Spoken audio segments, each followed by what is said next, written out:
पति ब्रह्मचारी की कहानी में अब एक ऐसा बड़ा मोड़ आने वाला है जो सूरज और उसके परिवार की जिंदगी को पूरी तरह बदल कर रख देगा। जहां एक तरफ सूरज और ईशा के बीच प्यार भरी नोकझोंक देखने को मिल रही है, वहीं दूसरी तरफ सूरज के पिता अरविंद जी एक बहुत बड़ी मुसीबत में फंसने वाले हैं। आने वाले एपिसोड में दर्शकों को रोमांस, इमोशन, संघर्ष और सस्पेंस का जबरदस्त मिश्रण देखने को मिलेगा। कहानी की शुरुआत होती है ईशा से, जो अपनी आईपीएस ट्रेनिंग के लिए जाने की तैयारी कर रही होती है। घर में उसके जाने की तैयारियां चल रही हैं। ईशा अपने कमरे में बैठकर अपने कपड़े और जरूरी सामान सूटकेस में पैक कर रही होती है। हालांकि बाहर से वह खुद को मजबूत दिखाने की कोशिश करती है, लेकिन अंदर ही अंदर उसे सूरज से दूर जाने का दुख भी सता रहा होता है। इसी दौरान ईशा के मन में एक प्यारा सा ख्याल आता है। वह चुपके से सूरज की अलमारी खोलती है और उसकी कुछ शर्ट अपने सूटकेस में रखने लगती है। ईशा सोचती है कि जब वह ट्रेनिंग के लिए दूर होगी, तब सूरज के कपड़े देखकर उसे ऐसा महसूस होगा जैसे सूरज उसके पास ही हो। उसके चेहरे पर हल्की सी मुस्कान आ जाती है और वह प्यार से उन कपड़ों को अपने सामान में रख लेती है। लेकिन तभी अचानक सूरज वहां पहुंच जाता है। जैसे ही उसकी नजर अपने कपड़ों पर पड़ती है, वह हैरान रह जाता है। सूरज तुरंत ईशा के हाथ से अपनी शर्ट लेने की कोशिश करता है। उसे समझ नहीं आता कि ईशा आखिर उसके कपड़े अपने साथ क्यों ले जा रही है। ईशा भी पीछे हटने वालों में से नहीं होती।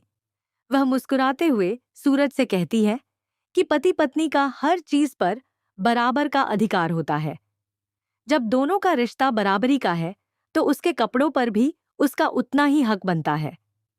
ईशा की यह बात सुनकर सूरज कुछ पल के लिए चुप हो जाता है, लेकिन फिर भी वह अपनी पसंदीदा शर्ट वापस मांगने लगता है। सूरज कहता है कि यह उसकी सबसे पसंदीदा शर्ट है। उसने इसे खास मौकों के लिए संभाल कर रखा है और जब भी वह इसे पहनता है तो बहुत अच्छा दिखता है। इसीलिए वह चाहता है कि ईशा कोई दूसरी शर्ट ले जाए, लेकिन यह शर्त उसके पास ही रहे। सूरज की यह बात सुनते ही ईशा थोड़ा नाराज हो जाती है। वह मजाकिया अंदाज में कहती है कि महीनों से वह शर्ट अलमारी में पड़ी थी, तब तो सूरज ने उसे याद भी नहीं किया। लेकिन जैसे ही वह उसे अपने साथ ले जाने लगी, अचानक वह उसकी पसंदीदा शर्ट बन गई। ईशा आगे कहती है कि जब वह यहाँ नहीं होगी, तो सूरज इतना अच्छा दिखकर क्या करेगा? कहीं वह किसी दूसरी लड़की को प्रभावित करने की योजना तो नहीं बना रहा? ईशा की बात सुनकर सूरज भी हंस पड़ता है और दोनों के बीच प्यारी सी बहस शुरू हो जाती है। दोनों एक ही शर्त को पकड़कर अपनी अपनी बात साबित करने की कोशिश करते हैं। इस मजेदार नोकझोंक को देखकर ऐसा लगता है जैसे उनके रिश्ते में पहले से भी ज्यादा प्यार और अपनापन बढ़ गया हो। लेकिन इसी खुशी भरे माहौल के बीच कहानी अचानक एक गंभीर मोड़ ले लेती है। दूसरी तरफ सूरज के पिता अरविंद जी अपने एक बड़े सपने को पूरा करने के लिए निकलते हैं। उनका सपना है कि उनकी जमीन पर गरीब और जरूरतमंद बच्चों के लिए एक स्कूल बनाया जाए, ताकि जिन बच्चों को अच्छी शिक्षा नहीं मिल पाती, उन्हें भी पढ़ने का अवसर मिल सके। अरविंद जी हमेशा से समाज के लिए कुछ अच्छा करना चाहते थे और यह स्कूल उनके जीवन का सबसे बड़ा सपना बन चुका था। जब अरविंद जी अपनी जमीन पर पहुंचते हैं, तो वहां का नजारा देखकर उनके पैरों तले जमीन खिसक जाती है। उन्हें पता चलता है कि शहर के एक प्रभावशाली और ताकतवर बिल्डर ने उनकी जमीन पर अवैध कब्जा कर लिया है। इतना ही नहीं, वहां निर्माण कार्य की तैयारी भी शुरू हो चुकी होती है। अरविंद जी यह देखकर बेहद दुखी और गुस्से में आ जाते हैं। उन्हें विश्वास नहीं होता कि उनकी मेहनत और सपनों की जमीन पर किसी और ने कब्जा कर लिया है। वह तुरंत उस बिल्डर से मिलने का फैसला करते हैं और उसके ऑफिस पहुंच जाते हैं। बिल्डर के ऑफिस के बाहर अरविंद जी शांतिपूर्ण विरोध शुरू कर देते हैं। वह अपनी जमीन वापस मांगते हैं और जोर जोर से नारे लगाने लगते हैं। उनका कहना होता है कि यह जमीन गरीब बच्चों की शिक्षा के लिए है और किसी भी कीमत पर वह इसे गलत हाथों में नहीं जाने देंगे। धीरे धीरे वहां लोगों की भीड़ जमा होने लगती है। कई लोग अरविंद जी का समर्थन करने लगते हैं। यह देखकर बिल्डर और उसके गुंडे परेशान हो जाते हैं।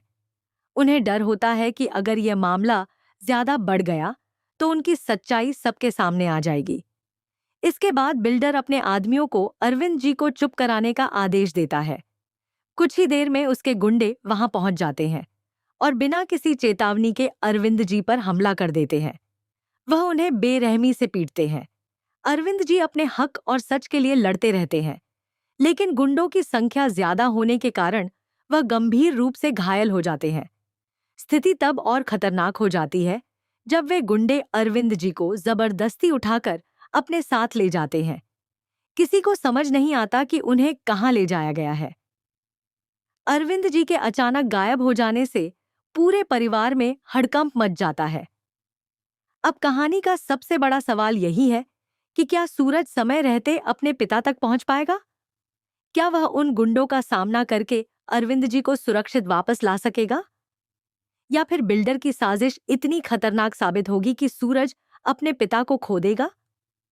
आने वाले एपिसोड में सूरज के सामने अपने परिवार और अपने पिता को बचाने की सबसे बड़ी चुनौती होगी। एक तरफ ईशा अपनी ट्रेनिंग के लिए जाने वाली है, वहीं दूसरी तरफ सूरज को अपने पिता की जिंदगी बचाने के लिए एक खतरनाक लड़ाई लड़नी पड़ेगी।